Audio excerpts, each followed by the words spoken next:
നമുക്ക് എപ്പോഴെങ്കിലും ഒരു പ്രലോഭനം വരും, കർത്താവിനെ കാണാൻ മാത്രം I am not perfect enough, എനിക്ക് നൽകാൻ എൻ്റെ കയ്യിൽ യോഗ്യതകളില്ല, എൻ്റെ കയ്യിൽ വിശുദ്ധിയുടെ ശേഷിപ്പുകളില്ല. നിങ്ങൾ എപ്പോഴും ധ്യാനിക്കേണ്ട ഒരു കാര്യം, ആട്ടിടയർ വെറും കൈയോടെയാണ് പോയത്. ആട്ടിടയരുടെ കയ്യിലൊന്നുമില്ലായിരുന്നു. ആട്ടിടയർ വെറും കൈയോടെയാണ് പോയത്. നീ എന്തായിരിക്കുന്നോ അങ്ങനെ കർത്താവിൻ്റെ അടുത്തേക്ക് ചെല്ലുക. കർത്താവ് നിന്നെ അതിന് അനുവദിക്കുന്നുണ്ട്. Encounter matters. കിഴക്ക് നിന്ന് വന്ന ജ്ഞാനികൾ സമ്മാനം കൊടുത്തു എന്ന് പറയുമ്പോഴും അവരുടെ യഥാർത്ഥ സമ്മാനം അവർ നടത്തിയ ആ ദൂര യാത്രയാണ്. ദേവാലയത്തിൽ കണ്ടുമുട്ടിയ ശിമയോന്റെ സമ്മാനം അവന്റെ വാർദ്ധക്യമാണ്. അന്നയുടെ സമ്മാനം അവളുടെ പ്രാർത്ഥനകളാണ്.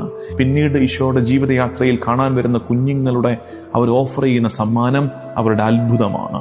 പാപികളുടെ സമ്മാനം അവരുടെ കണ്ണീരാണ്. ഞെരുക്കം അനുഭവിക്കുന്നവരുടെ, പാവപ്പെട്ടവരുടെ സമ്മാനം അവരുടെ പ്രത്യാശയാണ്. അതാണ് അവർ ഓഫർ ചെയ്യുന്നത് കർത്താവിന്റെ മുമ്പിലേക്ക്.